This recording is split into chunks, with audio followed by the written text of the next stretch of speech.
Vēstures dati liecina, ka 1884. gada 16. decembrī Limbažos pirmo reizi plašākai publikai ir rādīta teātra izrāde. Aizpagājušajā gadsimtā aizsāktā tradīcija visu šos gadus spējusi ne tikai saglabāties, bet arī attīstīties. Sestdien jau ne tikai tuvākajā apkārtnē, bet visā Latvijā un daudzvietais tās robežām atpazīstamā Ausekļa Limbažu teātra aktieri, režisori un skatītāji pulcējās Limbažu kultūras namā, lai kopīgi atskatītos uz 130 gados paveikto un svinētu nozīmīgo jubileju. Jubilejas vakars, kam bija dots nosaukums "Šo kausu es ceļu par", sākās ar teju visa teātra kolektīva sagatavoto uzvedumu. Tajā redzējām gan fragmentus no pēdējo gadu izrādēm, gan varējām ieklausīties anekdotiskos dialogos no teātru dzīves un mūsu ikdienas. Noslēgumā kopīgi izdziedātā Valtera Kaminska un Ārijas Elksnes dziesma "Tosts" simboliski aicināja teātrim un tā skatītājiem vairāk ieklausīties viens otrā, lai paveiktais darbs dotu gandarījumu abiem. Par līdzšinējo Limbažu teātra veikumu var būt apmierināti abi tā režisori – Inta Kalniņa, kura teātra priekšā stāv jau vairāk nekā 25 gadus, un Didzis Jaunovs, kuram režisora lomā rit jau 2. gadu desmits. Limbažu teātris ir spēcīgs ar saviem aktieriem, ar cilvēkiem, kas šajā teātrī darbojas.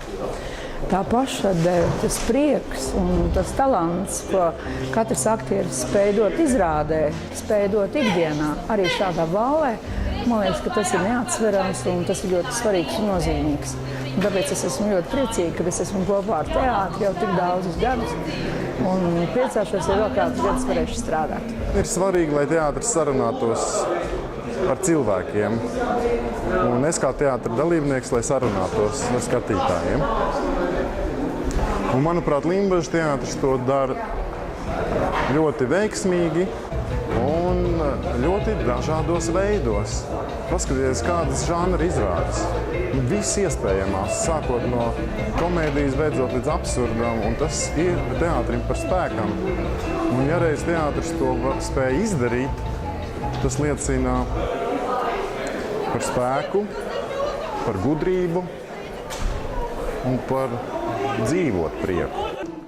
Jubilejas ballē teātra aktieru uzstāšanās ar dažāda rakstura priekšnesumiem mijās ar apsveikumiem, teātra darba vērtējumiem un radošu panākumu vēlējumiem. Teātrālus sveicienus nesa kolēģi no Siguldas tautas teātra un režisore Ārija Liepiņa Stūrniece, kā arī no Jūrmalas teātra ar abiem režisoriem Aigaru Baluli un Imantu Jaunzemu priekšgalā. Augstu vērtējumu Limbažu teātris saņēma no novada pašvaldības un citiem klātesošajiem. Nav nekas tāds, ko nevar sasniegt, ja vien tiešām patiesi to vēlās.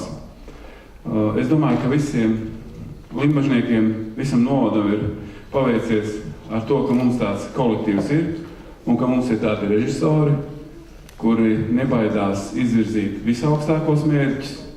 Un es domāju, ka visi limbažnieki bija ārkārtīgi gandarīti par tām divām izrādēm. Ne tikai par tām divām, bet par sievietēm un bezskaunīgiem večiem, kas tā laikam pēdējo gadu bija labākie un augstākie sasniegumi. Lai jums radītu prieks un enerģiju ir katru dienu, ik mirkli. Un tad arī mums skatītājiem no jūs radīt prieka un no tā, ko jūs mums rādat, būs daudz vieglāk dzīvot. Limbažu Ausekļa teātris ir ļoti spēcīgs ar savu režisoru saimi.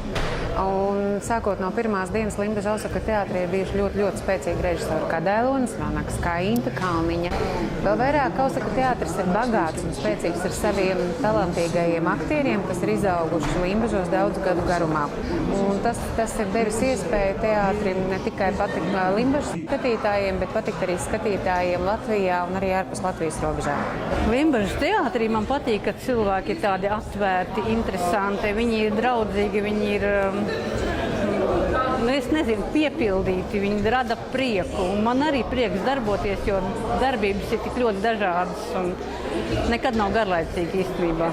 Nē, es pārliecinātu, ka es gribētu darboties jebkurā teātrī, vienkārši darbošanās pēc ir drusciņi tā kā jāspēj ticēt tai idejai un Un jāspēj priecāties par to mērķi un to māksliniecisko ideju, ko režisors piedāvā. Teātrālus pārsteigumus ballē bija sagatavojuši arī citi kultūras nama tautas mākslas kolektīvi. Tā senioru koris Atvasara deva iespēju atkal visiem pabūt Blaumaņa populārās lugas skroderdienas silmačos varoņu vidū. Pūtēju orķestris Lemisele atgādināja par notikumiem Raiņa lugā Zelta zirgs. Savukārt jauktais koris Doma nesa sveicienus no visiem labi pazīstamā Karlsona, kas lido uz jumta. Citi kolektīvi savos uzvedumos veiksmīgi iesaistīja arī jubilārus. Tā sieviešu koris Kalme sprīdīša lomai izvēlējās režisoru Didzijonovu, bet radošā apvienība labi, ka reiz bija tā, savā cūcīgajā drāmkomēdijā Pār visu zemi mīla valde lomas piešķīra gan abiem režisoriem, gan arī 3 siventiņiem, jeb bezkaunīgajiem večiem. Ar savdabīgu oriģinalitāti izcēlās Tautas liečišķās mākslas studija Dzilne, kura savā Leļu teātra trupā bija iestudējusi mūsdienu versiju ar Viljama Šekspīra lugu varonēm. Teātra jubilejas vakarā bija daudz kā interesanta un vienreizēja, un tas viss bija piesātināts ar laba vēlējumiem Limbažu teātra turpmākajai darbībai. Priecāties, meklēt iespējas, par ko priecāties, un dalīties ar šo prieku ar citiem.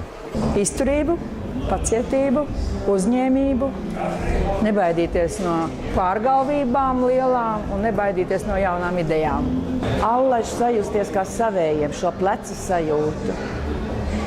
Vienalga, vai esat aktīvajā repertuārā, vai nē, bet šo plecu sajūtu un vēlēšanos satikties, būt kopā laiku pa laikam.